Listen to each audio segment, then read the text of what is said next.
Pit of Dreams. A story from the collection entitled Decay Americana by E.S. Wynne. Hope is a funny thing. When you're young, you believe the news spots that claim the cause of aging has been found, that the cure, the possibility of eternal youth, is only a few years away. When you're young, you believe the articles in flashy science magazines that talk about how jobs will be obsolete in a few years, articles that forecast a future of easy living, free food, and free entertainment, all provided for free by machines. When you're young, you talk freely and with excitement about the singularity, the point where the machines of man get so smart that anything you could ever want would be designed, built, and delivered to your door at the exact instant you begin to want it. When you're young, you have such hope for the future. You grin and smile as you think about spending easy hours with your loving spouse, about happy pills with no side effects that chase away the ennui and depression before they can even sink their teeth into you.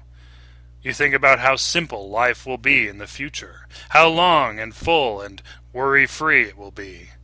You imagine it, believe it, see it coming to pass in your mind. Then something happens.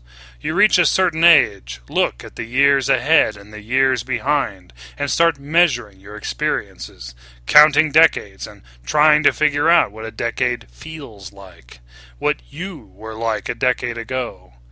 Clouds move in, hang hazy over the sun that used to cast the future in such blinding brightness. Articles about a cure for aging turn to dust, scatter on the winds. Machines make every job easier, faster, and soon fewer people are needed. The souls replaced by machines go from the corporate dole to the government dole, struggle to subsist on food so salty and fattening that it shortens their already painfully short lives and leaves them too weak to do anything but watch infomercials. Art suffers, not for lack of passion, not for lack of artists or skill, but because the eyes the artists seek are glazed over, never stirring as they reflect the flickering lights of the bizarre exercise equipment and fancy kitchen tools that bombard their brains until they buy.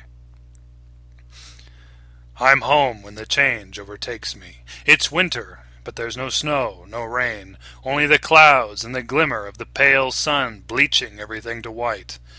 I've scraped through the last 10 years on odd jobs, the kind of part-time, cash-only jobs that modern life demands, that keep the gears of society greased, the kind of jobs that only felons, illegal aliens, and kids ever take. I've ruined my credit, picked up a loan I can't discharge or pay, and I can't even afford to file for bankruptcy. I survive on the kindness of strangers, but with each fading smile I cross, I can tell the kindness is wearing out. A few more days, a few more weeks, a few more years, and I'll be on the street. I wouldn't be the first or the last terrified voice crying out on Facebook, desperate for a couch to crash on, a place to sleep and stay warm. I wouldn't be the last broken soul whose cries are met with silent indifference, maybe a like from someone who feels I'm finally getting the kick in the ass I deserve. I'm home when the change overtakes me. I'm bundled up in blankets on the floor by the heater, trying to stay warm. The glow of textual voices crawling across the screen of my ancient laptop is my only companion, the only source of social interaction I have left. I place one last cry into the void, knowing it will be ignored, that it will bounce off some cold mechanical wall of computer code and sink unheard into digital abyss. But I have no other choice. I have to try. I have to. This is the future I've come to accept, come to see in the hazy decades that still linger ahead. No longer are my days brightened by reports of a coming age of intelligence, enlightenment, and cultural wonder. No longer do I buy the hype that a man can make it on his own, build a business and bring in enough cash to eat, pay his bills, and maintain his crumbling body as it ages into oblivion. No longer do I have hope for anything more than a mid-range existence, struggling just south of middle class, one without health care, or kids, cable, or heat. Somehow still worse off than anything my parents ever lived through when they were my age. I have a degree, but studying in the things that you love no longer yields any fruit. I'm lost, drifting, a loser at the mercy of the winds, digging for gold in a mine that someone else stripped all of the gold from centuries ago. And perhaps worst of all, I can't stop. The hole is too deep, and there are no ropes that I can climb to reach the sky, so I keep digging. Every golden sparkle of dust gives me a mote of hope, gives me strength, but in the end there is only dust.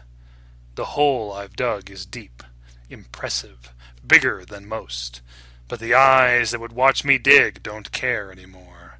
The only voices come from those in similar holes, whispering out of hatred or hope. Keep digging. If I ever climb out of this hole, I'll probably look back at it as a decade of my life that I wasted, that I lost to dreams I would have set aside and forgotten if I'd been smart. A decade of adulthood, and I'm still a child, still trying to dig my way to happiness, while the fading smiles on the faces of friends and relatives trade hope for more wrinkles. I've become the junkie of the family, though I've never touched a drug harder than caffeine in my life. A $5 bottle of wine here and there, once every few weeks or so. That's as hard as I drink, and yet I know that I'm a junkie. I'm a modern junkie, lost in an addiction I can't shake. Someday I'm going to find a way to make money with this addiction, I think.